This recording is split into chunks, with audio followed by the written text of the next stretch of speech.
Hello and welcome. I'm KJ and this is Swiley. Hello again and Happy New Year. Welcome to UnMaddening, where we are back for a new year of shenanigans, unpacking the madness of society one intentional word at a time. So let's do it. Let's go. Because it's a new year, our word of the day is resolution. It's a popular word this time of year.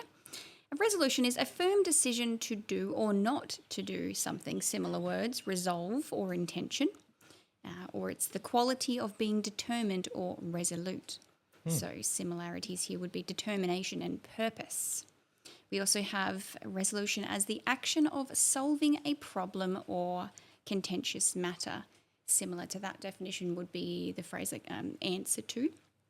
Side notes for additional uses for the problem-solving definition here, we have a resolution in music, which would be the passing of a discord into a concord during the course of changing harmony. And in medicine, we use that term resolution as well, the disappearance of a symptom or condition. Example sentence being complete remission was defined as resolution of clinical evidence of disease. Over at the Urban Dictionary, Swells, what did we get from them? Good old Urban Dictionary. New Year's resolution, which is what happens when you find that your New Year's resolution is out of reach and you quickly change it to avoid disappointment and self-loathing. Not a bad idea. Not a bad idea at all. And they also had the resolution rush, which is the rush of people who swarm the gym and other exercise places in the weeks after New Year's. And apparently it usually subsides quickly. Yes, within the month, usually. Hopefully not the case for anyone out there who has actually made a resolution to improve their health. Yes. Could you imagine what it would feel like to those people that have been doing it for years, that go to the gym every single day? Yeah. And they know, And on great. the 1st of January. 1st of January is going to be an absolute nightmare. You'd just go like in the middle of the night, wouldn't you? To one of your 24 hours. Well, if you're that dedicated to it, you would, yeah. Yeah. Have you ever made a New Year's resolution that you stuck to?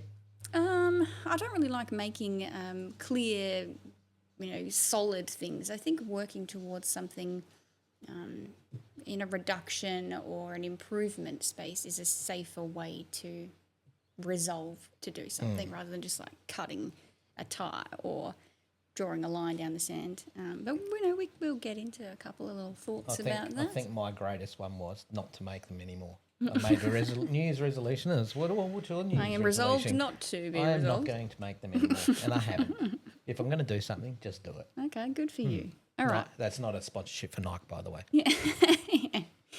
For current news on the word resolution, I thought we would have a look at the governmental resolutions, many of which come into play on the 1st of January each year. So what are the ones that we've got here? Some new policy introductions and changes for Aussies. So I searched governmental resolutions, and there's many articles beneath said search. The government makes resolutions like us that don't stick to them, subside within a month. Sometimes. We start with an article on news.com.au where it says we are to expect a Centrelink cash boost as a result of indexation. It was marginal, in case you were wondering. There's also a PBS script price cap. The maximum price of a pharmaceutical benefit scheme prescription will be capped at $25 for those without a Commonwealth concession card from the 1st of January 26.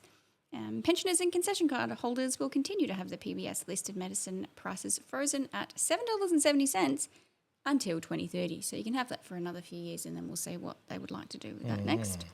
It also tells us about a new nationwide health advice line, 1-800-Medicare. It launched on the 1st of January.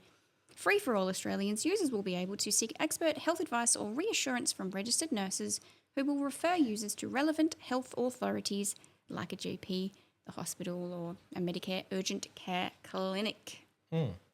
More with Medicare, they've also introduced the Medicare Mental Health Check-In service. It's an online service offering free access to early support for Aussies experiencing mild mental health How challenges. are they going to run that, like a BuzzFeed quiz? Yeah, I'm not sure how you're going to first determine that these things are mild. And what happens if it's not mild, right? And you ring and they go, oh, no, these are severe symptoms. Sorry, we can't help you. Like, but I need help more than the mild people. Online, so you tick the boxes. What kind of mental health illness do you have? Tick, tick, tick, tick, tick. You are. We also have a $60 toll cap for New South Wales from the 1st of January. A toll relief, it's called a toll relief program, capping the charges at $60 per week will be made permanent in New South Wales, and the $5,000 annual limit will apply. And this is allegedly to ensure the toll cap is sustainable for the long term. And of course, to balance out the toll cap, they've also done a toll price increase. Yeah, that's what my next question was, is where's that money coming from? Yeah, for New South Wales, Victoria and Queensland. They've got all the details in the articles. I'll put all the links down the bottom as I do so you guys can read about it yourselves. This one, if you are easily swayed, might make you happy at a glance. It sounds kind of all right. But I like being easily swayed. essential goods cash mandate. From January 1st, 26, retailers who sell groceries or fuel will be forced to accept cash under a new national mandate.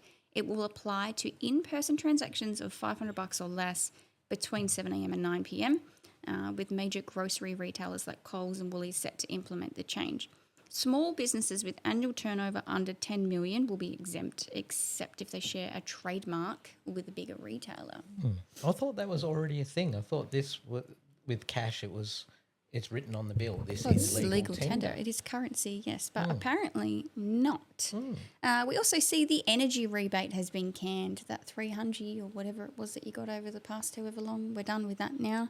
No longer entitled to claim Labor's energy bill rebate scheme. And passport prices, that's a bit of a tongue twister when you say it quickly, they're going to go up by $10. So it'll cost you $412 for a 10-year passport. Yes. So they can't get everyone to, like the mass exodus that's happening in Australia where everyone's just going overseas instead. They don't need to pay for passports, that's okay.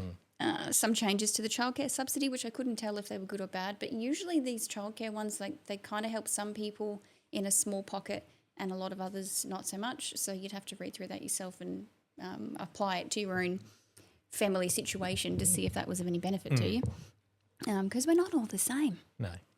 Next article. There was a lot of copy and paste between all these articles, but on the 9 News one, it also talked about the Medicare safety net increases. The safety net was going up on the 1st of Jan, pushing up the amount Australians and their families need to pay before they are provided with increased public health subsidies. And something similar with the dental costs they mentioned. No, I'm telling you lies. It's actually saying that it's meant to be additional support, not not a lack of support. Child dental benefits will cover $1,158 every 2 years for eligible families.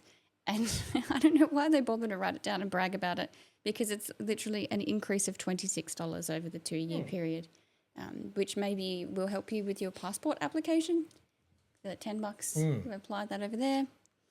Not sure. Or the new increased prices and new increased taxes on this and that. And Or the road tolls maybe. Or the road tolls, yeah. What about this one, Swirls? The Centre for Disease Control launch. Australia will establish a permanent Centre for Disease Control from today being the first, when it was the first, to help the nation prepare for and prevent public health emergencies. Who are you? Well, it reckons that it's almost 40 years after the first calls for the country to establish this service. And it says the Public Health Association of Australia called it, quote, the most important piece of public health infrastructure in generations. And Health Minister Mark Butler said the CDC would, quote, help protect Australia from diseases and public health threats. Who's going to help organise this? Is this like yay? No, it's not yay. Not. But I was throwing a little something in there. Yeah. Victorian public transport changes as well. They've gone up by 40 cents a fare. And then over at the ABC, they under the banner of streaming, they had a little bit of a spiel about how we're going to have more Australian-made film and television stuff on streaming platforms. Right. I think we mentioned this in an episode previously. They were trying to push for more Australian-made programs and films and stuff to be on the platforms that we are allowed to watch in our country. So they're still pushing that one. I wonder if they'll push a few independent journalists instead. It says it's because of an amendment to the Broadcasting Services Act passed by federal parliament last year. stipulating that businesses must commit at least 10% of their local expenditure or 7.5% of their revenue to local content. I really don't see how that is going to work. We don't have that same big business as other places do. A lot of like local radio stations, local TV stations that used to be on air with the free-to-air, and then that just disappeared. Yeah, well, no funding, we know no that's money. gone now. We got a letter in the mail the other day saying that was going to be taken away from the house. Not that we use it, but, but it was going to be removed. Gas appliances, they also talked about at Who Am I On here, the ABC. Indoor gas appliances will no longer be allowed in new residential builds in Sydney. That includes cooktops, ovens and indoor heating and cooling systems. The city's council plans to prohibit outdoor gas fittings down the line too. So you're no longer cooking with gas? No. Research has also shown gas stoves can lead to negative health effects due to the indoor air pollution they cause. Side note, the matriarch sent me an email a couple of days ago, maybe it was yesterday. It was an article about a poor mother who had her gas bottle malfunction when she was like trying to get the barbecue set up, and it caused a barbecue fire, which was quite a catastrophe for her. And thankfully there were a bunch of people around that could help her and her children. But she was encouraging people to test the lines first. Remember that the thing of the water in the dishwashing liquid where you can spray it over the connections, and if it's bubbling, that's a bad connection. Do not use it. Be safe, etc. Anyways, moving on. More on the ABC under the heading of apprenticeships. They were talking about training support payments, which they've actually said they're halving the maximum payment to $2,500. So that's a bit sucky for the apprentices and those wanting to take them on. That's all right. You'll get an extra boost of $10 or $26 a week. $26. The SBS, in their article, they were bragging about how you can get 3 hours of free power, might have access to free power. From July, households in New South Wales, South East Queensland and South Australia will have access to the Solar Sharer Scheme, which will give consumers free access to electricity for 3 hours each day. Woo! Exciting. They It's also a very controlling word now, isn't it? That's it. Powers off. Powers on quick. And the 3 hours are like between 1 a.m. and 4 a.m. or something like that. A new question in the census will also be coming out in August this year. The census will also take place after 5 years this year, but this time they're going to change the questions that will be asked. It says in Feb, the Australian Bureau of Statistics announced that the 2026 census will feature updated questions related to sex, household and family relationships, with revised wording to specify, quote, sex recorded at birth. It will include the revised work to differentiate from a separate question on gender. Well, there you go. It looks like the leaders of Oz have resolved to make 2026 yet another interesting year. I looked up to see what Chinese year we're in. You know how they do their Chinese New Year? What are we in? I was like, are we in the year? Oh, that's what I wondered. The woke or the joke or something. But turns out it's the year of the fire horse, which apparently happens only every 60 years. So I was like, oh, that's interesting. What happened last time we had a year of the fire horse? So I looked up 1966 and it said the AI overview tells me it was a year of major cultural shifts, political events and technological firsts marked by China's Cultural Revolution. England won the World Cup. Australia switched to decimal currency, the start of Star Trek and iconic albums like Revolver, while the Vietnam War escalated with battles like Long Tan, and the US Supreme Court issued the Miranda rights ruling. Bit of a mixed bag.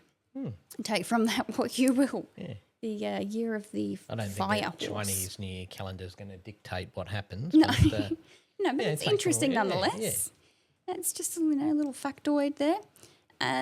Would you like to know about what the most popular New Year's resolutions are? I know you mentioned it earlier that you don't like to make them, but Yeah, go on then. spending more time with family or friends, lovely thing. Yeah. Losing weight, if you need to, that's good. Improving performance at work, doing more for the environment, and reducing stress on the job. Interesting that you have in there improving performance at work and also reducing stress on the job. So they don't really work very well together, do they? So like you were saying, every month, that first month at the gym gets inundated. Every with people. January, yeah. Are they going to be like little Greta's running around for the next month now? Yeah, because they're all trying to do more for the environment. The sea is going to be full of them protesting. And Maybe. I'll have to check the mainstream and see what's going on over there. Most historically successful New Year's resolutions I searched as well, just to see where are people getting it right and how they're making this work well for them. Historically successful New Year's resolutions focus on incremental, actionable self-improvement rather than drastic, immediate change, which is what I was kind of talking about. Yeah. Top enduring resolutions include cultivating better financial habits, improving physical health through consistent exercise and diet, not just being like, I'm going to lose 10 kilos, but I'm going to make some genuine modifications. Proper lifestyle changes. Learning new skills and deepening personal relationships. So I think those ones are really cool because it's like they're the SMART goals, right? The SMART ones that are specific and measurable, and you can actually get to them. Relevant and time framed. Yeah. Okay. But I think that's probably the most important thing is when you're making goals and, I'm going to do this and make it like an unattainable goal. Mm-hmm. And it actually involves a lot of commitment. Yes. So, if you're committed to maybe losing some weight, it's not just a one-off thing of, I'm going to do this for a week. It's like, it's a gradual thing. It's a gradual build-up. Well, because you have to build yourself into that habit, don't you? It's a lifestyle change. If you want to change your spending habits, that's a lifestyle change. Yeah. So all of these things, you want to help the environment, go hug a tree. But So again, that was actionable self-improvement rather than drastic, immediate change. Yeah. Now, we're nearly done, but I thought for vintage culture appreciation, I would look up some old school New Year's resolutions advice. And I found this article from Victorian and Edwardian New Year's resolutions advice. And I really liked this first one after speaking with my sibling the other day about like trying to raise boys into strong men. Mm-hmm. And this was titled Resolve to be Courteous. It was a 1914 letter to the editor. A man named Mr. Brennan said that men should recommit to gentlemanly behaviour in the new year. His quote here is, in the new approaching season for New Year's resolutions, let all the male citizens of this city remember that there is one everyday courtesy to women that is deeply appreciated by them and which every man has frequent opportunities to put into effect. That of always vacating his seat in subway, surface, or elevated trains in favour of any woman he sees standing. If this were put into effect through New Year's resolutions, what a deep and lasting impression of Gotham courtesy and kindliness would be made on all visitors and foreigners. That was on Christmas Eve in 1914. It was like, just be nice when you have the opportunity to be nice, be a nice gentlemanly person. And lastly, this gem from the year before, 1913, it's from Exeter and Plymouth Gazette. It's a bit cheeky. Did you make any New Year's resolutions? Of course you did. Who doesn't? There is something irresistibly magnetic about the first day of a new year, something that compels a new channel of thought. One becomes not only retrospective, but introspective. One looks back with regret for the things that might have been done and deplores others which have been done, and forthwith makes a resolution to remedy the omissions this year. This is but natural. There is something wondrously consoling in being able to say that one hasn't once permitted that little vice to creep into life this year. But the mischief is that this fascination doesn't, as a rule, last longer than the first 24 hours. It is so much easier to make resolutions than to keep them. Frail is human nature. And that was the end of that bloke from 1913. If you have made one, good for you. Wish you well. Let us know how you go. Stick to it. Yeah. All right. That was fun. Happy New Year. Thanks for listening. And until next time. We'll catch you soon. God bless. Peace out.